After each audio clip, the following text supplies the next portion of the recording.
2024 sees Cardiff City mark its 120th year as a football club. For over a century, its fans have seen some unforgettable moments, from cup triumphs, promotions, to relegations and rebrands. Our journey begins here in 1899 alongside the banks of the River Taff in Cardiff's modern city centre. However, in 1899, what we now know as the city of Cardiff was just a town, albeit one that was growing rapidly. The reason for this was coal, and it was here in Cardiff Bay where Cardiff made its name as one of the world's largest exporters of the substance that fueled the Industrial Revolution. With this came an incredible boom in population, from around 30,000 in 1861 to 130,000 in 1891. There was no doubt about the town's attraction. And it's with this that the story of Cardiff City truly begins, as in 1897, lithographic artist Bartley Wilson arrived in Cardiff across the estuary from Bristol.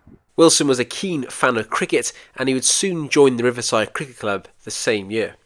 Cricket had long been the national sport of Britain. From the 18th century onwards, it had gripped the hearts and minds of the upper classes, as well as the ever-growing middle class, with clubs founded across the country. Cricket, though, was understandably a summer game, with the wet weather of Wales often washing away hopes of a few innings between sides. Therefore, the winter months would see another game take its place: association football. Unlike in England, however, where football had experienced rapid growth from 1863 and the founding of the FA, Wales was gripped more tightly by another code of the game: rugby. It was here at the Cardiff Arms Park that the passion of the Welsh town was truly found, at both club and international level.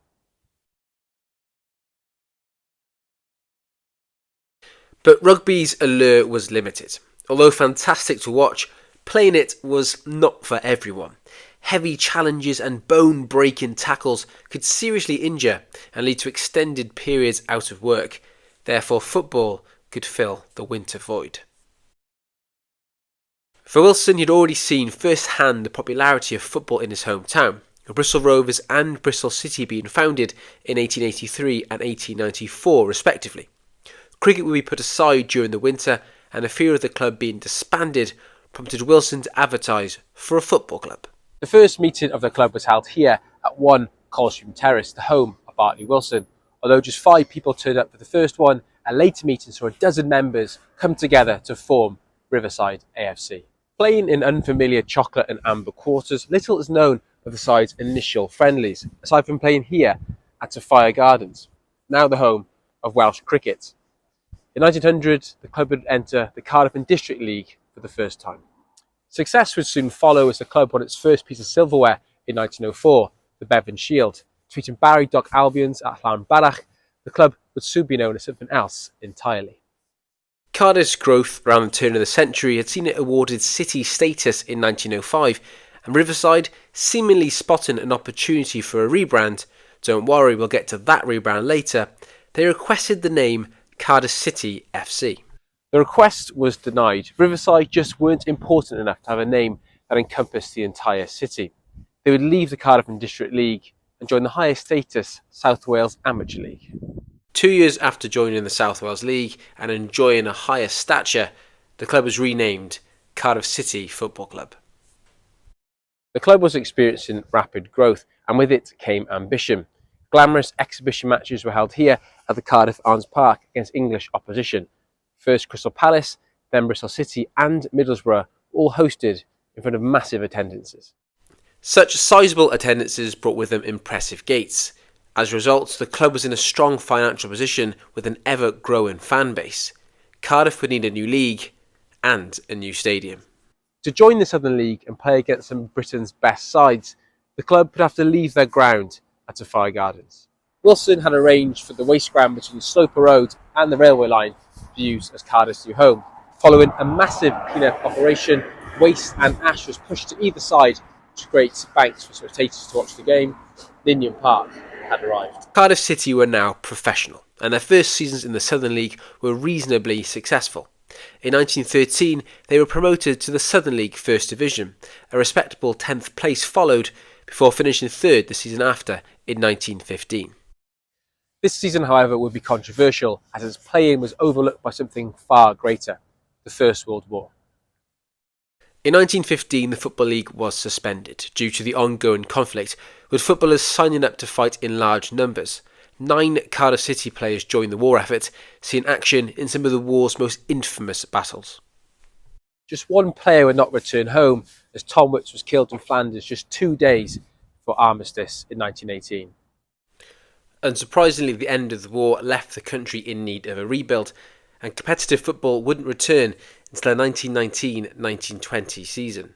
But this gave a chance for Cardiff to reinvent themselves in what became their greatest decade. Following the end of the war in 1918, football was once again on the agenda, and fans clamoured in record numbers to see the Bluebirds at Millennium Park. Cardiff had finished the first season after the war in 4th place, but this would be their final season in the Southern League. By 1920, Cardiff had been elected into the Football League, becoming the only club to be elected into the second division, with the rest joining the newly formed third division. Success in the Football League was instant, as the Bluebirds finished as runners-up to champions Birmingham City in promotion to the top flight for the first time. Cardiff were mixing it with some of England's best sides, and the club's best season in the old First Division occurred 100 years ago, as they finished second to Herbert Chapman's Huddersfield Town. Incredibly, if the league used the tiebreakers of today, Cardiff would have become the only Welsh club to win England's top division due to the higher goals scored. And it wasn't just in the league that Cardiff saw success, as in 1925 they reached their first FA Cup final. Unfortunately for Cardiff, their first trip to Wembley would end in defeat, as a Fred Tunstall goal after 30 minutes was enough to win the tie for the Blades. And despite the defeat, Cardiff would be back in the final 2 years later, following a semi-final victory against Reading. A final will be played against Arsenal, one of the country's best teams. Cardiff fans would descend on London in record numbers to see their side face Arsenal. Now, although Arsenal were firm favourites, the Bluebirds would be a tough team to defeat. The final, which became the first to be broadcast on radio, was quite a turgid affair, with not much action, and defences were well and truly on top. However, a Hughie Ferguson strike 60 minutes from time would slip through the hands of Arsenal's Welsh goalkeeper Dan Lewis and into the Wembley net, winning the cup for Cardiff. Upon the final whistle, Cardiff's fans were in utter jubilation, with the nation's press quick to note this was a victory for Wales. Fred Keenor, a survivor of the Somme, would lift the famous trophy and create the club's defining image. Cardiff's victory had been the result of years of dedication and consistency, and the trophies weren't to end there. Victory in the Welsh Cup over Rhyl and the Charity Shield against Corinthians would earn the Bluebirds something of a transnational treble, but the good times were not to last for long. In 1929, Cardiff would be relegated to the second division, before 1931 relegated again to the third division south. It would represent a fairly rapid decline for the club that won the FA Cup just 4 years earlier. The Bluebirds would remain in the third division south for the remainder of the 1930s, before once again war came to Cardiff. This time the war was far greater in scale, and immediately the Football League was suspended. Football would continue in wartime friendlies, with numerous guest players performing for the Bluebirds to raise funds and morale, perhaps most notable of all being future Liverpool manager Bill Shankly. Cardiff's fortunes would improve following the end of the war in 1945. They were immediately promoted back to the second division after winning the third division south without losing a single game at home. And in 1951-52, the club would go one step further and be promoted to the top flight for the first time since 1929. By 1952, the Bluebirds were once again flying in the top flight of English football. However, after just 5 seasons in the Football League, they came crashing back down to earth in 1957. After 3 seasons in Division 2, the club would once again be promoted to the First Division in 1960. However, after just 2 seasons, this would spell their last time in the top flight until 2013. For the next 2 decades, Cardiff would consolidate their place in the second division. Furthermore, players like Brian Clark, John Toshak and, of course, Phil Dwyer would play for the club, breaking numerous goal-scoring and appearance records. League fortunes aside, the 1960s and 70s would see the club's trophy cabinet begin to grow as 10 Welsh Cups are won between 1965 and 1977. Alongside the obvious silverware, victory in the Welsh Cup would give Cardiff the chance to play in the Cup Winners' Cup. The Cup Winners' Cup provided the opportunity for Cardiff to play against some of the continent's best sides. In 1968, City would reach the semi-finals of the competition as Millennium Park saw some of Welsh football's greatest European nights. The semi-final played against Hamburg was certainly dramatic, and it would take late goals from Hamburg's Franz Honig and Uwe Seeler to snatch a first European final place away from the Bluebirds. However, the club's greatest victory would come in the 1971 Cup Winners' Cup, as six-time European champions Real Madrid were defeated at Millennium Park. 60,000 supporters to cram into the stadium as Brian Clark's winner beat the Spanish giants. With Cardiff performing miracles on the pitch, there was a lot going on off it as well. Around this time, the club hired Jeff Jones as its club architect. Millennium Park would undergo redesigns, and more importantly, would be the club's new crest. I'm holding here the original copy of that design, created by Jeff Jones with the help of his 10-year-old son Jeremy. How do I know this? Well, this is where the Football History Boys have a family connection, as Jeff was my granddad and Jeremy my dad. Unfortunately for Cardiff, the remainder of the 1970s and 80s were dominated by troubling headlines linked to hooliganism.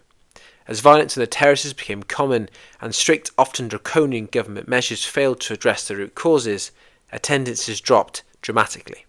Cardiff, who had always benefited from the 12th man at Millennium Park, found this period very difficult. It was around this time that attendances dropped below 3,000 in 1987 and 1991. Understandably, this saw a decline in their fortunes on the pitch, and a spell at the bottom tier of the Football League beckoned. The remainder of the 1990s saw Cardiff playing in front of a near empty and increasingly tired Millennium Park. Much of the decade was spent in Division 4, and the club even came close to dropping out of the Football League altogether in 1996, as they finished 22nd. As the curtain closed on the 20th century, fans can be perhaps forgiven for a pessimistic attitude towards the new millennium. However, the Bluebirds' luck was about to change. In the year 2000, Cardiff were purchased by former Wimbledon owner Sam Hammam. His time saw positive changes on the pitch, but questionable headlines off it. Although the Ayatollah headpats gave him cult status amongst Bluebird supporters, one proposal soon after he arrived raised the most eyebrows. Hammam's vision for Cardiff was to become the club of Wales and for all football fans in the nation to support the club. He proposed the renaming of the side to the Cardiff Celts. Understandably, supporters in Millennium Park did not greet these ideas with much enthusiasm, and the plans were eventually dropped. In January 2002, Cardiff had enjoyed their greatest night for over 30 years, as then Premier League leaders Leeds came to Millennium Park. An incredible victory saw Cardiff win 2-1 thanks to a Scott Young goal just 3 minutes from time. The 22,000 inside the stadium were thrown into wild celebrations. Journalist Henry Winter would describe the victory as one of the greatest FA Cup shocks, and naturally Cardiff fans were keen to celebrate. Unfortunately, the victory was marred by fan violence at the end of the match, as a pitch invasion moved in the direction of Leeds supporters, with players quick to leave the field of play. Although headlines the following day were dominated by the violence on and off the pitch, the victory had given Bluebirds fans hope that the 21st century could be a real turning point for the club. The 1980s and 1990s saw Cardiff yo-yoing between the divisions of the old Football League. However, in 2003, their fortunes were about to change. In 2003, Lenny Lawrence's Cardiff were promoted back to the second tier of English football for the first time since the 1985 season. The Bluebirds finished 6th in Division 3, but reached the playoff final here at Wales's national stadium, the Millennium Stadium. The match was held in Cardiff as London's Wembley Stadium was being rebuilt. The home crowd must have given Cardiff an advantage as they beat QPR in extra time, thanks to a 114th minute winner from Andy Campbell. Cardiff established himself as a competitive championship club. In 2024-25, it marks their 20th season in the championship, with 2 short spells in the top flight. But more on that later. In 2008, after 8 years at the club, Hammam would leave, with Peter Ridsdale and local businessman Paul Guy taking over the side. Ridsdale and manager Dave Jones invested in 3 significant free agent signings, The former Premier League stars Robbie Fowler, Trevor Sinclair and Jimmy Floyd Hasselbank all joined in the club. Whilst the trio could only help Cardiff reach 12th in the Championship, an FA Cup run that same season is now etched into the more recent memories of Cardiff fans. With wins against Chasetown, Hereford, Wolves and Middlesbrough, a semi-final tie with Barnsley was secured. A Joe Ledley winner against Barnsley in the semi-finals played here at the new Wembley Stadium, so Cardiff reached their first FA Cup final since 1927. A final against Portsmouth would await. Led by Harry Redknapp, Premier League side Portsmouth would provide difficult opposition, but over 40,000 City fans at Wembley still dared to dream once again. Unfortunately, Dave Jones' side cannot repeat the heroics of Keno's 2017. With a single strike for Nwankwo Kanu, enough to earn Portsmouth the victory. However, for many fans, this had been the chance to dream and welcomed in a new generation of young supporters. 2009 marked the end of the club's tenure at Millennium Park. It marked 99 years at the famous old grounds. However, they then move across Sloper Road to the Cardiff City Stadium. In November 2009, Cardiff announced that Datuk Chan TNG was joining the board of directors with the promise of investment. The Haman and Rizdale eras had both been marked by financial uncertainty and regular worries from fans about the future survival of the club. By May 2010, TG had led a Malaysian consortium to purchase the club for £6 million from Rizdale, introducing Vincent Tan, not just the club, but to football itself. During this period, Cardiff had been knocking on the door of the Premier League. A number of trips to the Championship playoffs had finally culminated in the 2009-10 Championship playoff final against Blackpool. Cardiff would twice take the lead through Michael Chopra and Joe Ledley, but both goals were cancelled out by Blackpool equalisers 4 minutes later. A Brett Omerod goal just before half-time meant a second-half comeback would be needed. However, unfortunately for the Bluebirds, a 3-2 defeat to Blackpool, which the Premier League dream, have to wait for another few seasons. Cardiff fans could be forgiven for believing it was never going to be their time, and even more painful was the fact that Swansea were promoted instead in 2011.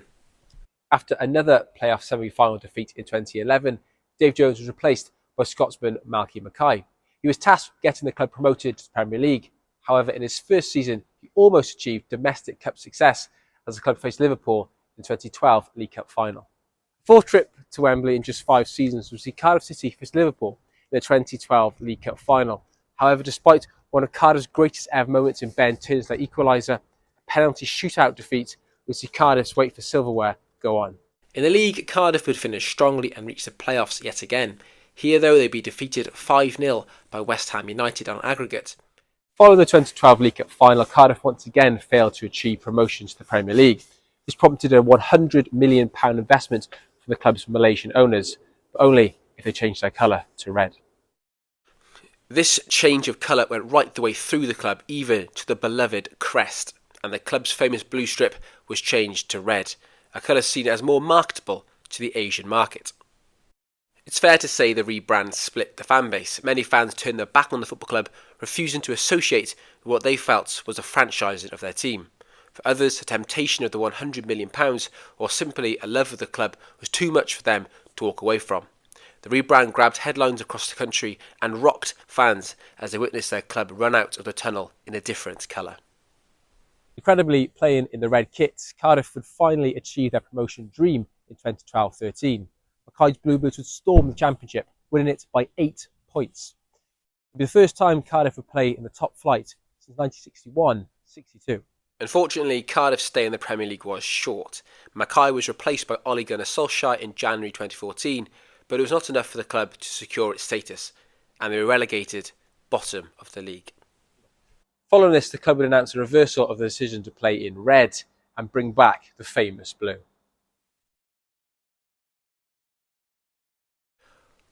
Whilst this satisfied plenty of fans, for some the damage was still done by ownership, and they vowed not to return to the Cardiff City Stadium.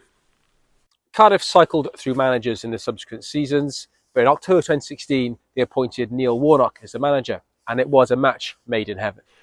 It's fair to say that Warnock just understood the Cardiff fans, and the Cardiff fans got on board with Warnock. He finished the 2016-17 campaign with mid-table security, ending any relegation fears. In 2017-18, he'd helped lead the club on a magnificent promotion run. To the surprise of many, the Bluebirds were able to finish second place by 2 points as another stay in the Premier League beckoned. Unfortunately, Warnock was unable to maintain the club's Premier League status. Close margins and narrow defeats will see the club finish just 2 points from safety. As it stands, it's the last time the club has played in the Premier League. For Cardiff fans, recent seasons have been marked by tragedy, with first the loss of club legend Peter Whittingham in 2020 and Sol Bamba in 2024. After 125 years, Cardiff now see themselves at a bit of a crossroads, and you can forgive supporters for being sceptical over their future prospects. After all, the Bluebirds are currently flirting with relegation to the third tier, somewhere they haven't been since 2003. However, from this journey into the club's history, there is one theme which seems more apparent than any other: never write them off. Cardiff have constantly overcome adversity in their history. The club, founded on the banks of the Taff in 1899, has seen it survive through wars, relegations, off-the-pitch headlines and financial insecurity to achieve incredible things. From the glory days of the 1920s, the European success in the 60s and 70s, to the recent promotions to the best league in the world, this rich and storied past is one that could rival any other club in world football. So after 125 years, what does the future hold for this proud old football club? Thank you so much to Dale Nelson for allowing us access to the stadium to film in here. It's been absolutely fantastic. We hope you really enjoyed this documentary, and please like and subscribe, and we'll see you again for another one very soon.